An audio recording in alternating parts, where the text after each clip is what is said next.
Friends नमस्कार, मैं हूं आपका फ्रेंड, आपका मित्र, आपका सखा, आपका दोस्त, आपका हितैषी, आपका वेल विशर कमल नंदलाल। और मैं आप सभी दर्शकों का हार्दिक अभिनंदन करता हूं एस्ट्रो तक की खास प्रस्तुति कमल नंदलाल के महा उपाय, जो आपके जीवन को सरल, सुगम और सफल बनाए, सिर्फ एस्ट्रो तक पर। देखिए, इस प्रोग्राम का, कमल नंदलाल के महा उपाय का एक उद्देश्य है सरल से सरल तरीके से समस्या का समाधान करना। न बहुत ज़्यादा प्रपंच, न बहुत ज़्यादा समय, न बहुत ज़्यादा पैसे। और कुछ उपाय तो बहुत ही जीवन से जुड़े हुए होते हैं, आपके किचन से, किचन के कुछ मसालों से, और किसी पेड़ पौधे से, पास के मंदिर तक, ज़्यादा से ज़्यादा परचूनी की दुकान तक। वैदिक एस्ट्रोलॉजी यानी कि वैदिक ज्योतिष जो है, हर ज्योतिष का मूल है, लाल किताब का भी, अरुण संहिता का भी। और आज का जो वैदिक ज्योतिष का स्वरूप है वो पाराशरी ज्योतिष का है। हालांकि उसे वैदिक ज्योतिष कहना पूरी तरह से ठीक नहीं होगा, क्योंकि वैदिक ज्योतिष जो आधारित थी वो वेद के छठे अंग के आधार पर आधारित थी।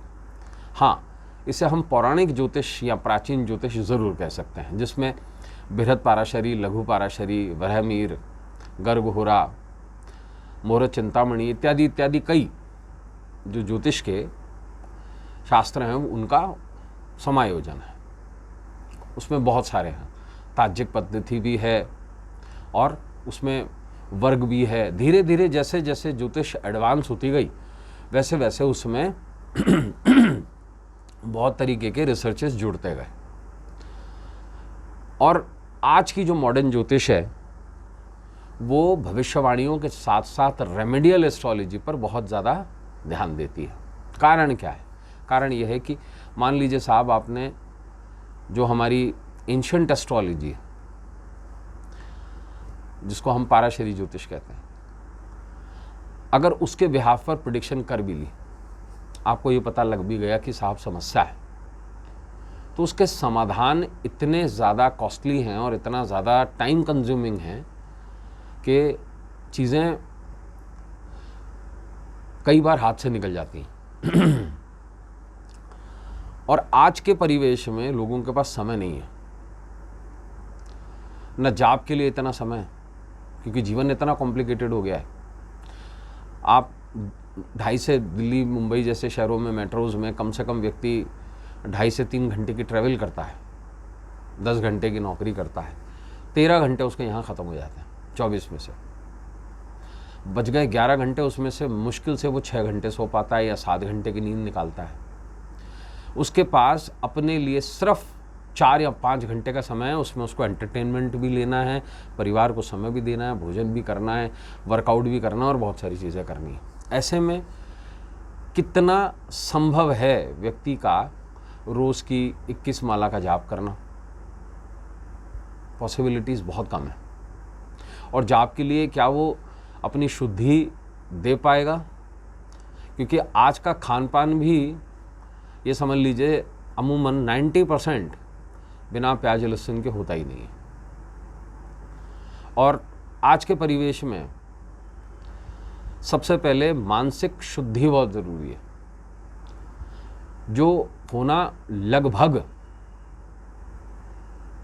90% तो पॉसिबल नहीं है। तो क्या उसके लिए व्यक्ति सब कुछ छोड़ के जंगल चला जाए?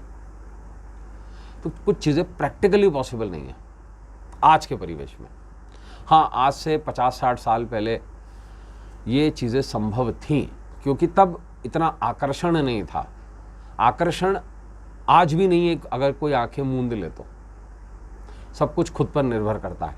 लेकिन आपको बच्चों का भरण पोषण करना है, आपको अपने परिवार को वो सुख सुविधाएं देनी है, और इसकी होड़ मची है, क्योंकि सब कुछ आज की डेट में अर्थ पर निर्भर करता है। आप चाहे माने या ना माने, आप कितना भी काउंटर से जाप कर लें। अब कई ऐसे संत महाजन हैं जो बोलते हैं आप काउंटर से जाप कर लो, सुमिरन कर लो।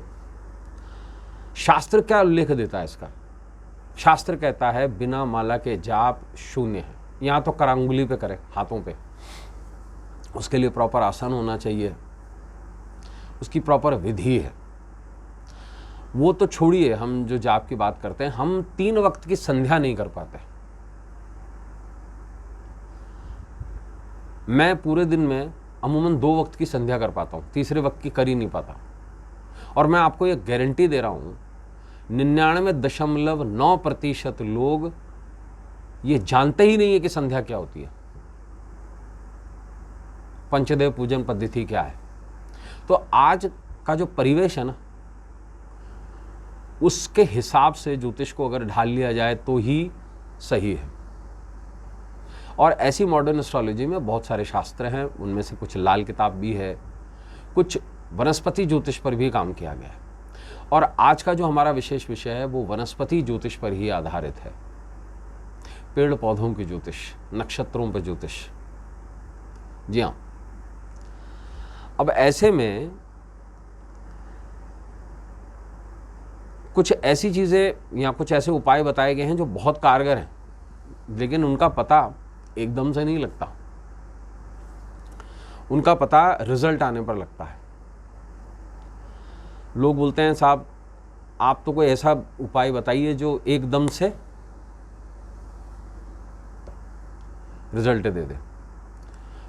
तो मेरा जवाब होता है साहब कि खाना बनाना, खाना खाना तो रोज का काम है ना। तो व्यक्ति को अगर भूख है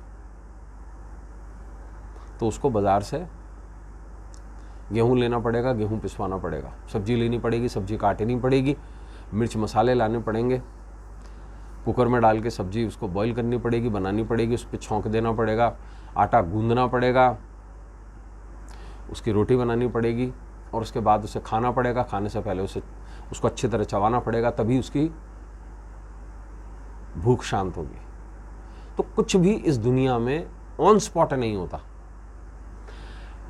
हम वनस्पति शास्त्र पे आज हम बात कर रहे हैं कि एक ऐसा पेड़ लगाएं, अशोक के पेड़ का महा उपाय, जो जीवन में सुख समृद्धि और सौभाग्य लेकर आए। क्यों कह रहा हूं मैं ऐसा? देखिए साहब, आषाढ़ का जो महीना है ये शुक्र से संबंधित महीना है। इसी महीने में गुप्त नवरात्रि भी आती है।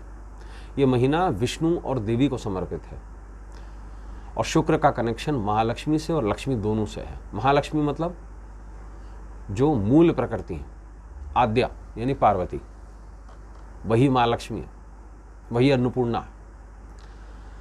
तो इस महीने में, आषाढ़ के महीने में, किसी भी शुक्रवार के दिन एक अशोक का पेड़ लगा लीजिए। चाहे अपने गार्डन में लगा लीजिए, चाहे आप किसी पास के कम्युनिटी गार्डन में लगा लें, चाहे लॉन में लगा लें, चाहे सड़क के किनारे लगा लें, और पूरे साल भर तक उसकी देखभाल कर लीजिए। देखभाल में क्या करना है? सिर्फ उस पर जल चढ़ाना है।